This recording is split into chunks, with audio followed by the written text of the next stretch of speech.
Dunia sepak bola Indonesia kembali mendapat angin segar setelah PSSI memiliki ketua umum baru Lanyala Mataliti menggantikan Johar Arifin. Namun belum sempat menggelar perayaan kemenangan, kepengurusan PSSI langsung dibekukan Kemenpora. Pembekuan kepengurusan PSSI ini pun menyita perhatian banyak kalangan, termasuk Wakil Presiden Yusuf Kala. Yusuf Kala meminta Menpora mencabut SK pembekuan PSSI agar Indonesia bisa lepas dari sanksi FIFA. Yang pertama, sepak bola nasional harus tetap jalan dengan baik, tetap kompetisi dengan baik. Ya. Nah, tentu karena itulah maka PSSI harus aktif lagi. Sayangnya Menpora Imam Nahrawi tak menghiraukan permintaan Wakil Presiden. Bahkan Menpora dengan lantang tetap mempertahankan SK pembekuan pengurus PSSI. Kita kepada FIFA sudah berulang-ulang. Kalau mereka masih mengancam dengan sanksi dan sebagainya, itu hak mereka seperti apa. Tapi kita sampaikan bahwa ke depan kita harus melakukan perbaikan. Akibat SK pembekuan PSSI tidak dicabut, maka FIFA pun menjatuhkan sanksi kepada Indonesia. PSSI terancam tidak bisa ikut dalam kompetisi nasional maupun internasional. Artinya sanksi baru bisa dicabut bila PSSI memenuhi sejumlah syarat yang ditentukan FIFA. Tuntutan tanggung jawab pun layak ditujukan kepada pemerintah agar Merah Putih kembali berjaya untuk kebanggaan bangsa.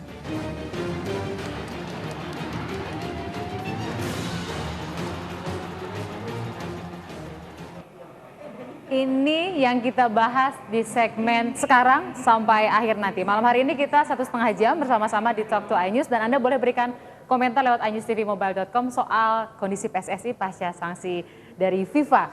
Sudah ada 3 narasumber plus nanti satu, ada Coach Rasma Rahmat Darmawan, Coach RD, Bung Tommy Welly dan Mas Yusuf. Satu lagi yang kita undang juga dari Komisi 10 DPR. Ini baru bergabung Pak Jeffrey, kita bergabung di sini. Kenapa kita berdiri dulu? Karena saya nggak tahu ngatur posisi duduknya.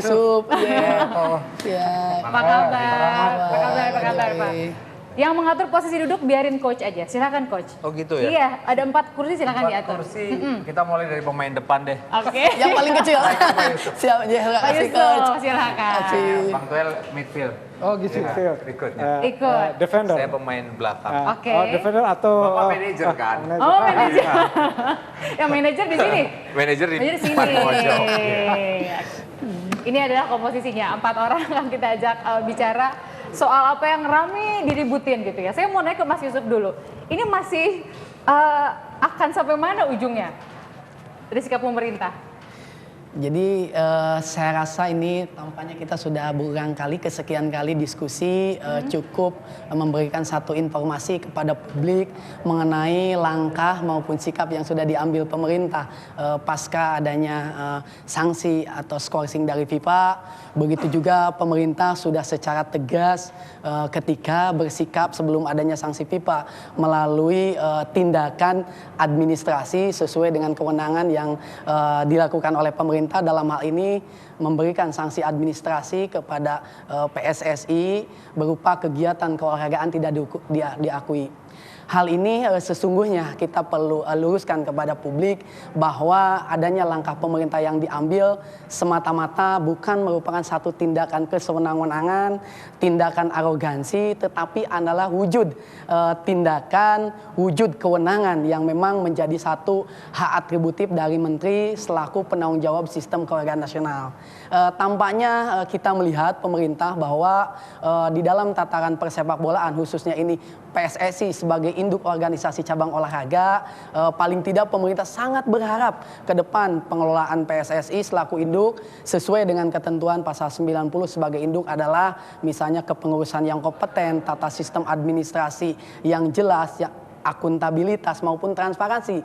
Jadi jangan sampai terkesan ketika publik, karena PSSI kalau kita lihat mengutip putusan dari Komisi Informasi Pusat, PSSI sebagai badan publik non pemerintah, jelas. Artinya ketika badan publik non pemerintah, ini publik juga punya hak masyarakat untuk mempertanyakan, punya hak untuk bertanya bagaimana tata kelola aturan main yang selama ini selalu dibilang statuta. Kita lihat Undang-Undang 14 2008 keterbukaan kebinekaan, PSSI sebagai badan publik, jangan sampai publik khususnya ini sekecil apapun forum supporter pun harus bertanya ketika bagaimana hasil pengelolaan liga, seberapa dapat misalnya U19, tiketing dan sebagainya, yang pada akhirnya publik mempertanyakan prestasi dan sebagainya. Nah, akhirnya untuk menjawab itu harus dibawa kepada ranah-ranah ruang hukum yang sesungguhnya itu adalah tanggung jawab dari PSSI sebagai badan publik pemerintah untuk membuka akses seluas-luasnya sehingga yang pada akhirnya masyarakat sudah rindu dengan adanya tadi pengelolaan organisasi yang akuntabel maupun kredibel. Itu tampaknya sikap bahasa biro hukum banget.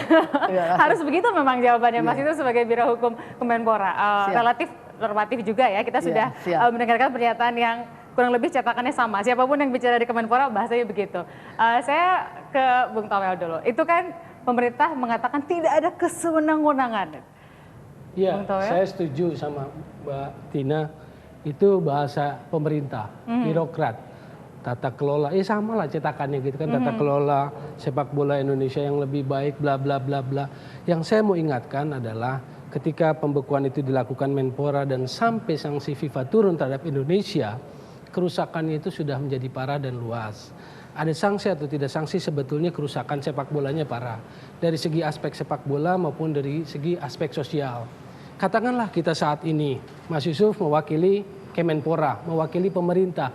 Bicara bla bla bla, di depan memang cuma kamera TV. Tapi ini masuk ke ruang-ruang private publik. Di sana ada pelatih, ada pemain, ada perangkat pertandingan yang jumlahnya ratusan ribu.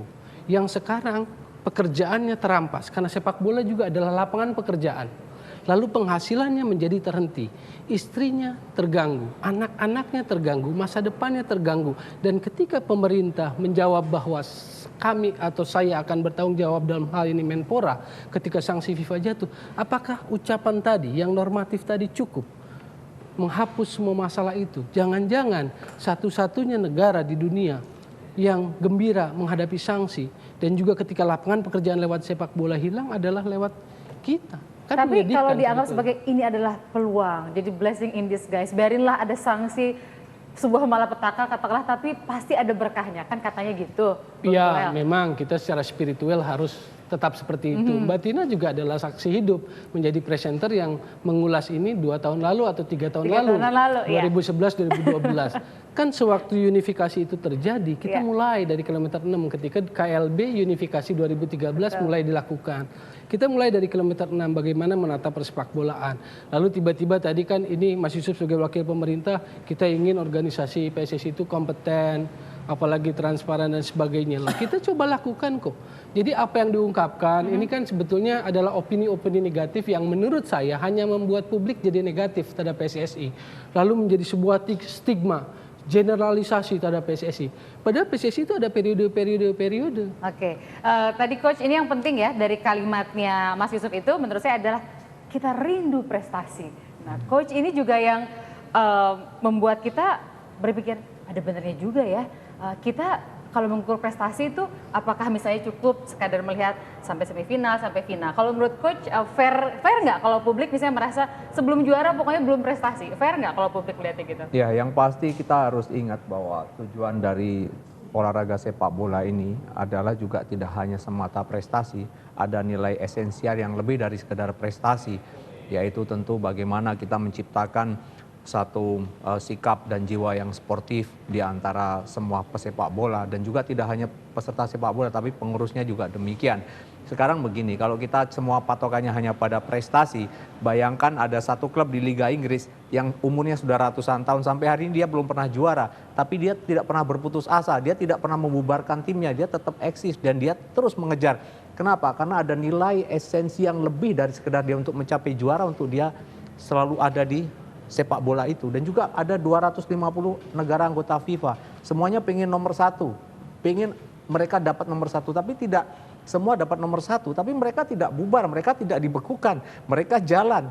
Artinya kenapa? Bahwa sekali lagi, oke, kita pengen berprestasi. Dan kalau memang tolak ukurnya prestasi, kita juga harus mulai kita minta. Sebelum kita berprestasi, tentu pemerintah juga memberikan fasilitas-fasilitas, memberikan support. Menurut saya saat ini, ada yang sudah cukup baik, ada yang memang kurang. Sudah saya katakan dari awal, yang sudah baik ya jangan diutak-atik.